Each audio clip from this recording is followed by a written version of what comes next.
And the schools completely went along with it without notifying the parent. And I would say that is how I got into parental rights. You don't just check your parental rights at the door when you send your kids off on the bus or wherever you drop them.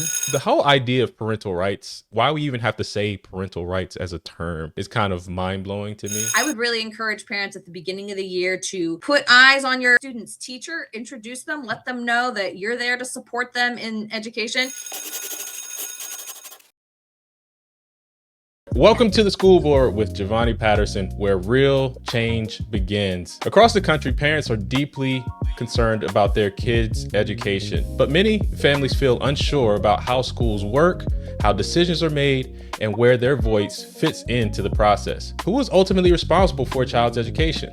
What role should parents play? How can families work constructively with schools to support the success of their children? This conversation focuses on one of the most important principles in education: parental rights and parental responsibility. Joining me today is Natalie O'Keefe, the newly appointed Carroll County Chapter Chair of Moms for Liberty, a national organization fighting for the survival of America by unifying, educating, and empowering parents to defend their parental rights at all levels of government. And later in this episode, we'll also talk about a great resource for families called Education Vacation from the Tuttle Twins series, a book that reminds us that learning doesn't just happen inside classrooms. It often begins at home. Education can mean a lot of different things to different people. So what does education actually mean to you personally? Well, when I hear education, my brain automatically goes to work because I'm an educator. I have a master's degree in teaching. I've worked in private schools. I've taught in public school, and I've taught in a virtual school setting also. So when I hear education, I, of course, think about my work. But now as a parent, I'm also thinking about it from the parent side of what does education look like for my child, and what can I be doing at home to help foster their learning? So, you have, and you and I kind of talked about this a little bit earlier, we have, structured learning in the school, but learning does, and you mentioned it kind of with the Tuttle Twins book, learning happens all over the place.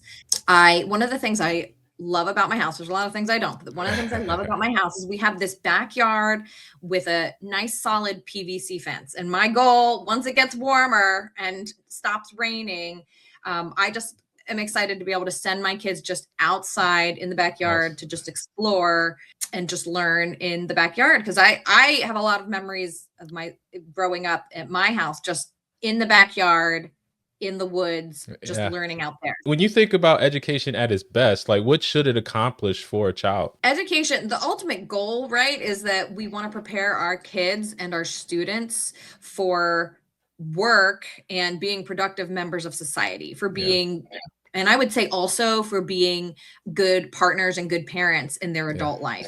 For education in the school system, we're trying to prepare kids, right, to be able to work and produce something, contribute to our society and our economy later on down the line.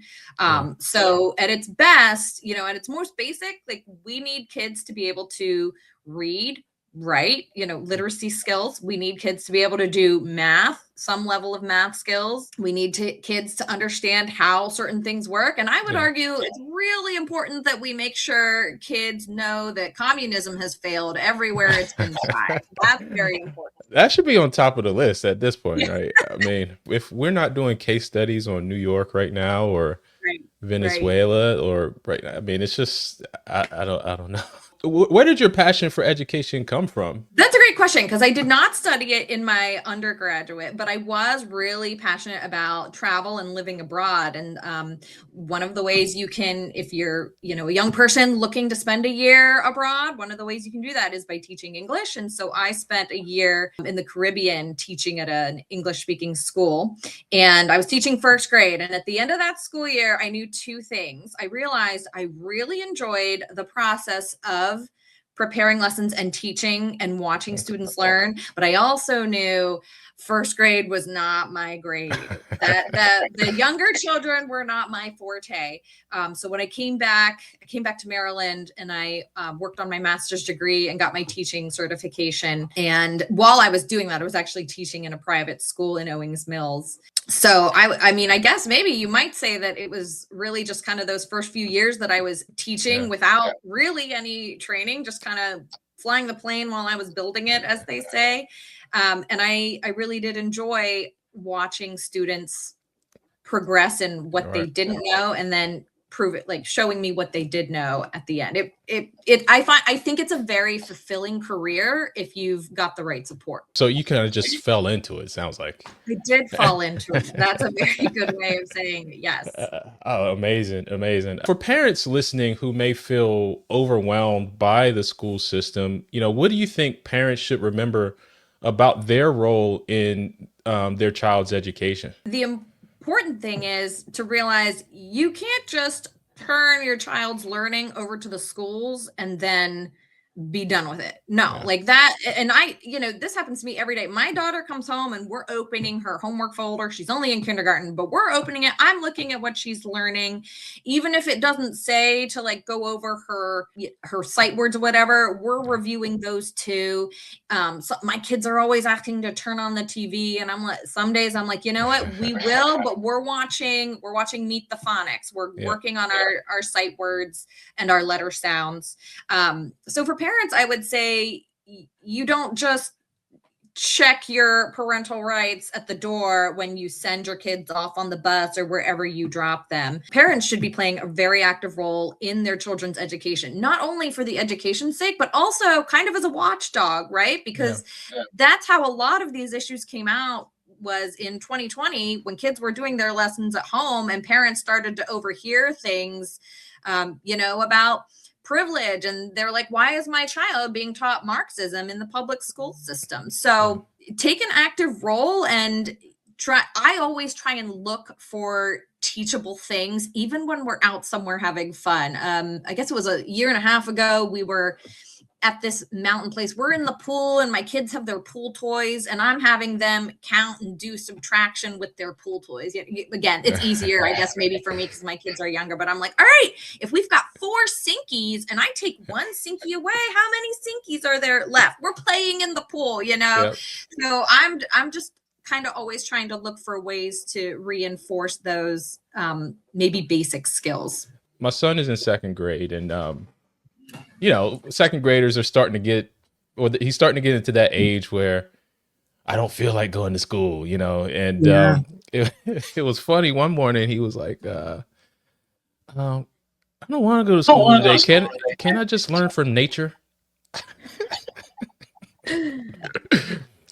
That's great. I love that. Yeah, we learn from nature too, buddy, but you're going to school, man. Yeah. You have to learn from nature in June and July, but yeah. Let's bring it a little bit local here, because you and I are both in Carroll County. When you talk to Carroll County parents, what is the most common concern or questions they have about their child's education? I would say right now, a lot of parents are very focused on the funding issue that Blueprint is bringing down the line. We got this waiver for implementing it for this year. But what is Blueprint going to look like for our schools, especially kind of where you and I are? Our schools would be impacted because this whole idea of Blueprint is moving resources, i.e. teachers, to out of really our area, and that's going to mean increased class sizes. And pause on that. So you're kind of educating me too, right? Oh, sorry. All right. So you're saying with Blueprint, they're going to be moving teachers away from the schools here and reassigning them in other jurisdictions? So the last thing I saw, which was probably about a year ago, the way my understanding of how Blueprint will impact it is that they're requiring that the school systems move their resources, which is teachers, boots on the ground, out of the higher income areas into the schools in the lower income areas. So you and I are in the higher income areas in the county. Mhm. So it would mostly, it's mostly a move from like the southern part of the county, southeastern part of the county into kind of north and west. And again, it may have changed in the past year. I haven't looked at it recently, but the last time I saw the proposed numbers of what this would mean, it would mean, for example, an elementary school around here, they might lose, I'm just making this up, do not come back and say that's not right, because they might, let's say they are going to lose, that principal has to take 3 teaching positions out of that school. Now the enrollment of students might be about the same, but that principal has to take 3 teaching positions, and those teaching positions get moved to some elementary school that's north, where the income for that area is lower. Okay, well, now then you're looking at that principal, that means that your class sizes are going to be higher. If they have lost 3 teaching spots, then they have to redistribute all those students in those classes, so those class sizes are going to go up. So just so they're not moving them from county to county, but moving them from areas within like a higher income area in the county to a lower income area in the county. So, and they're reassigning these teachers based on that, right? Correct. So it's based on income, because Okay. that's what socialists do. So Yeah. we didn't have to fully implement it this year, but it's coming. So that is so for some schools, if you're up in the northwestern part of the county, it could be really great news for you, but for those of us down here, if you have your students in a public school, it might not be great news for you. It kind of goes into the goal I have with this show is to kind of advocate for more involvement with the school boards from parents, right? Because for years they did this Kerwin study. Of course, they're talking to teachers unions and things like that. But I think it's important for parents to show up, at their school board meetings or being aware of what's going on with these proceedings, because this isn't just a Carroll County thing, right? This is something that was kind of collectively decided at the state level and then kind of pushed down. So it's one of those things that we really have to be aware of when it comes to parental rights, because I think you're an expert. No, thanks. I don't know if I'm an All expert right. yet, but All right. So when we talk about parental rights and parental responsibility, the whole idea of parental rights is kind of like why we even have to say parental rights as a term right. is kind of mind blowing to me. Yeah. But what are parental rights when you're in the context of education? What are parental rights and responsibilities, and how do you think they balance with the public education system? There is a limit to parental rights, right? Like I don't have the right to, beat my child, thankfully. I mean, not that I have any interest in doing it, but I'm saying, like, parental rights has its limits. Like, you have to obey the law. You can't neglect your child. You have to educate your child. Like, we are required to send our kids to school or sign up for homeschooling, something.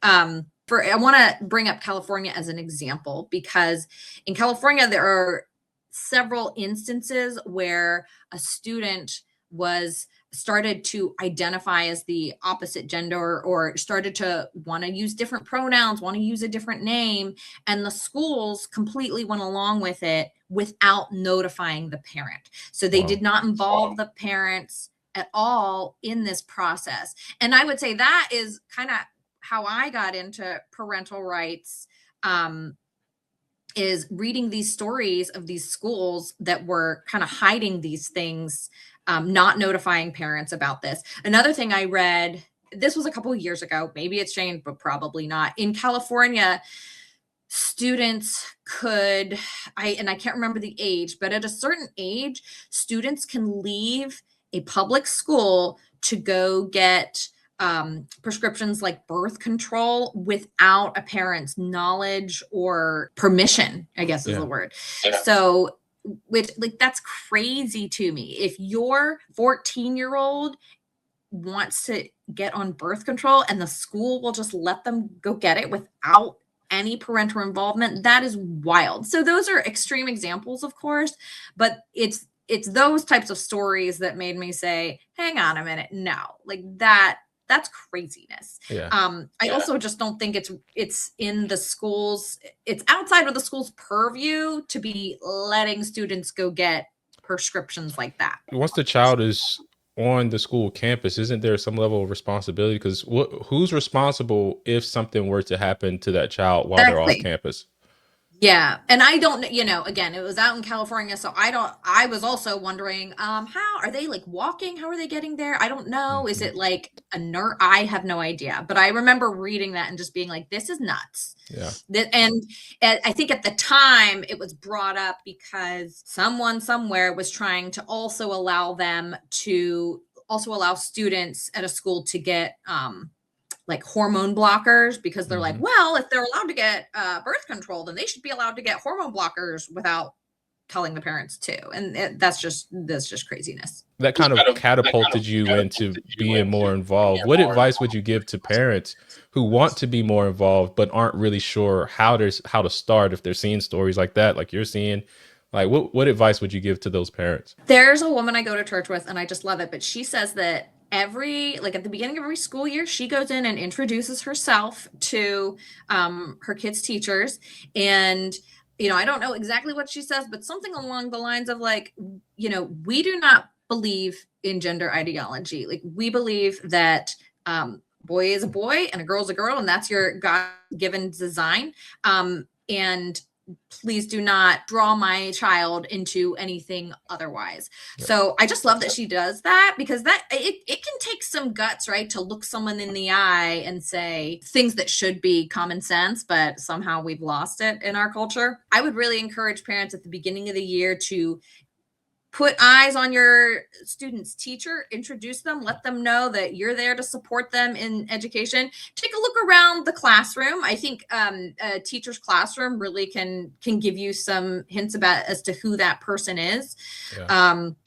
And that was always my concern for my daughter, was like, if I walk her into public school classroom, and are we going to get, someone right out of college teacher preparation who's got her pronouns on the wall, or am I going to get sweet Mrs. Smith that's been teaching for 20 years? I don't know, a little bit of a toss up. So that's why I would say you've got to get in there anytime that there's a parent teacher conference offered. Take it. I would also say like a handwritten note goes a long way, a thank you note.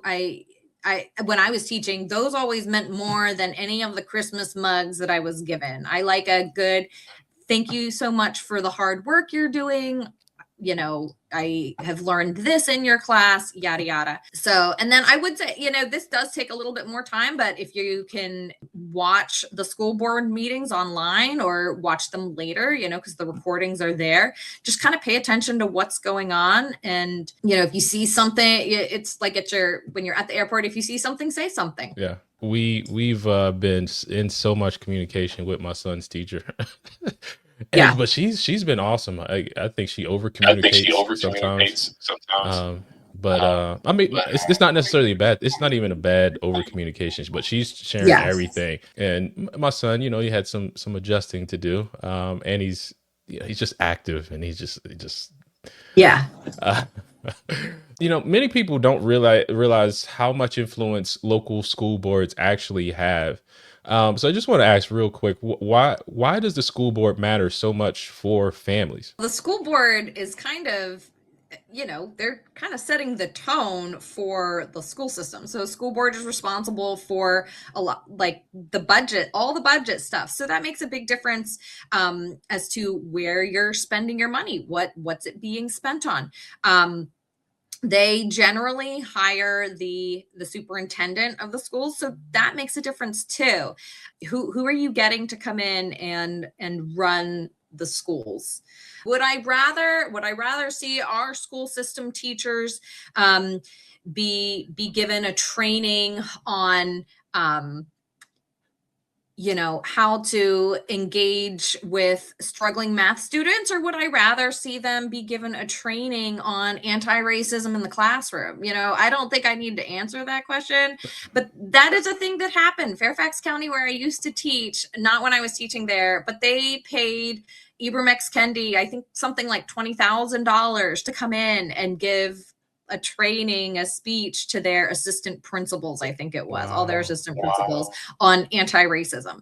$20,000, like maybe in the scheme of a giant school system, maybe it's not really that much money, but it's a lot of money to me, and in our tiny school system here, that's a lot of money. So I would care. I would be, that's pretty silly. And also, again, former teacher here. I'm not always, but I am generally in favor of giving teachers raises. We've got to get them to competitive salaries because they are professionals. And frequently they're not making the same salary that other professionals are making. Yeah, I definitely agree. Teachers need to be paid. You sending your little snot-nosed little kids out all day. There's a lot of it's like one of those things that teachers are investing. That's one of those areas where when you say you're doing it for schools, it's like, well, how can you go against what they're saying? This is for the kids, right? So it's kind of because we sued Baltimore City Public Schools. And when you sit in these depositions with the C-suite of the school system, they're advocating for all this professional development staff that's in the central office to oversee these different programs. So you have all these high salaries in central office, and they say they're doing it for the kids. And that means like we should fund it because they're doing it for the kids. But it kind of brings up this point, and I think you have a very interesting perspective because one, you've been an educator, two, you're a parent, and three, now you're a parental rights advocate. Sometimes conversations around and about education can be very heated, but what does a healthy collaboration between schools and families and all this actually look like? Again, I think it definitely starts with communication with the teacher, and my perspective might be a little skewed because I taught middle school, and so there was a fair amount of communication. Yeah, there was a fair amount of communication about behavior, and some parents are more supportive than others. You know what I mean? There are parents out there that don't believe that their child is doing the bad thing that a teacher will say that he's doing. This is why we have bullies in our schools, right? Because if you had a parent that cared and was involved and believed that their child is bullying, if you get this report, then wouldn't you do something about it? If you're an involved parent and you believe them, like, I would be devastated if, I found out one of my children was being unkind repeatedly, or at the bare minimum, or causing some kind of harm to another student. Like we would be sitting down and having some very serious conversations.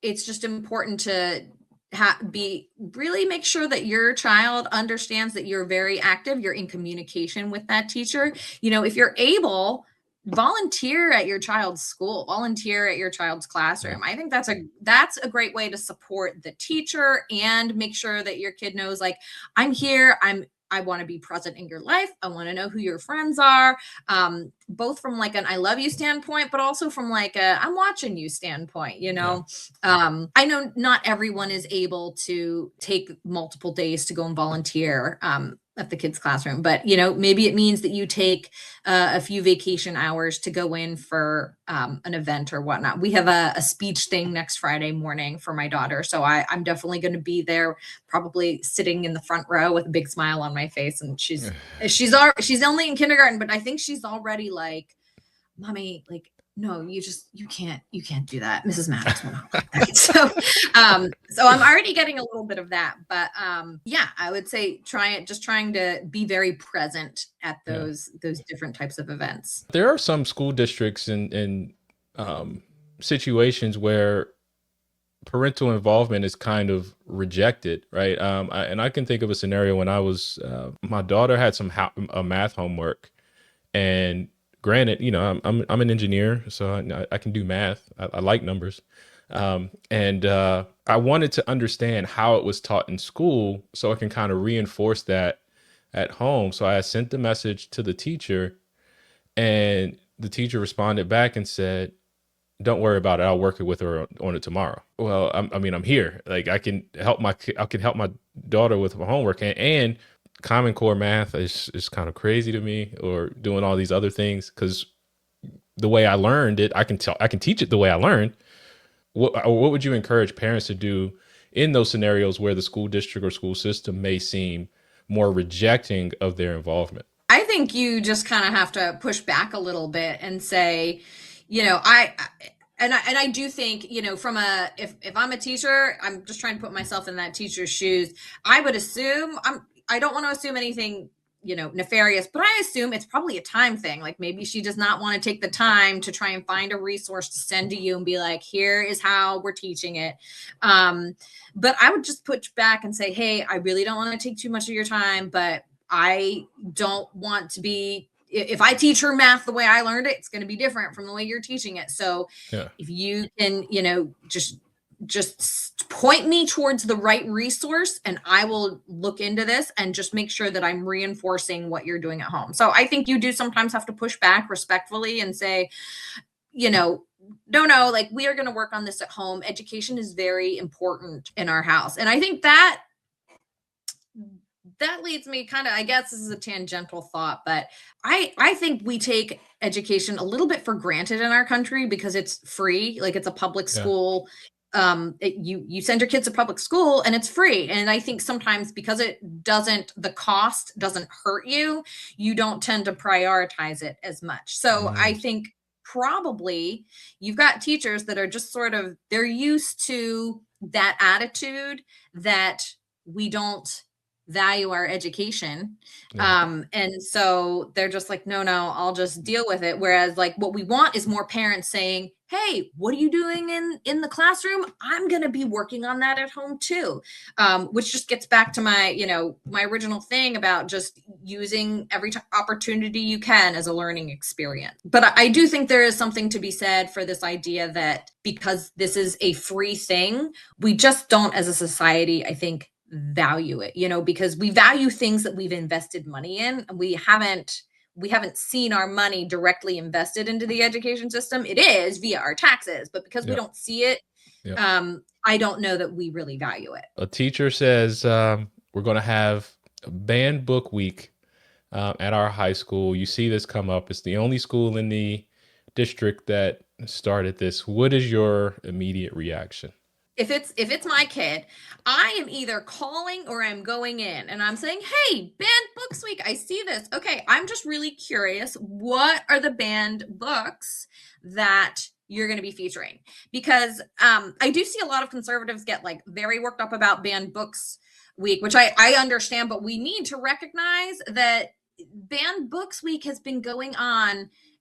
Bringing awareness to banned books has been going on since the 80s, because you used to have books that were banned, like To Kill a Mockingbird, or what's the Lord of the Flies, I think, or Let the Circle Be Unbroken.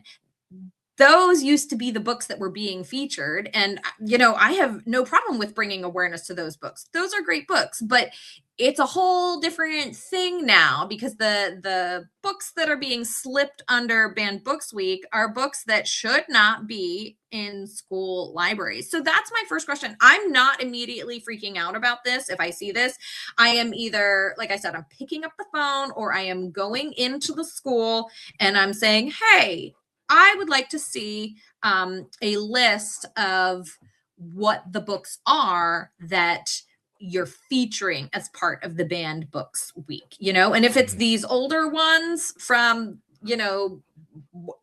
pre-2000, I'm a lot less concerned about that. There could be some concern. Like, I don't think that The Bluest Eye should be available to children, for example. But I'm not immediately panicking over it. I'm getting involved and I'm asking, what are they? Really, this is totally off topic. My bigger issue is that I don't want my kids being given nerds because of the food dye in it. That's what's catching my eye right here. But in terms of the books, that would be my instant reaction. Thank you for that. Now, one book I think they have banned is 1984. Yeah, and that's one that I don't have a problem with at a certain age reading 1984. I think I read it in high school. Yeah, I did. If you're an older high schooler, then that might be an appropriate book for you to read. And I think it should be required reading. Yeah, 1984, exactly.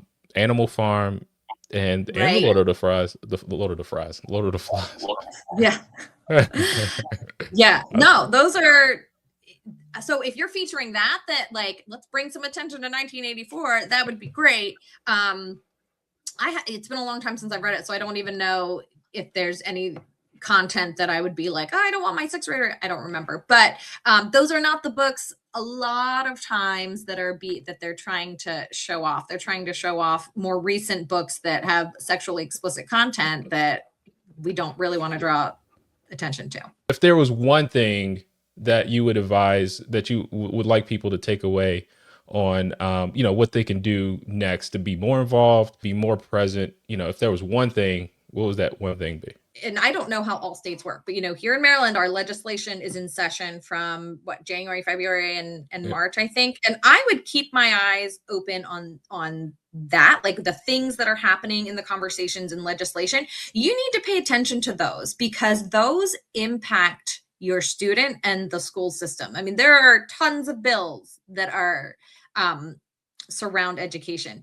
and they can be really tricky to navigate. So that's another reason to get involved with an organization like Moms for Liberty, or find some other local group that is paying attention and can help you decipher these different bills and what they could mean for your family, for the school system. You got to pay attention to what your representatives are putting forth, what they're supporting, what they're not supporting. And it's just so funny how many people, every 4 years when there's a presidential election, everyone's all out there voting. But the things that can really impact your day-to-day nitty-gritty, those happen from the people that you've elected on a much smaller scale. So you do need to pay attention to who's running for school board. And, in our county, we've got another school board election. They come every 2 years. And I always like the off years because I'm like, we don't have any work to do. This is great. Which is not true, because we do have work to do, because, you always need to be on the off years. You got to be finding good candidates to run for the next election cycle. But you got to pay attention to who's running for school board.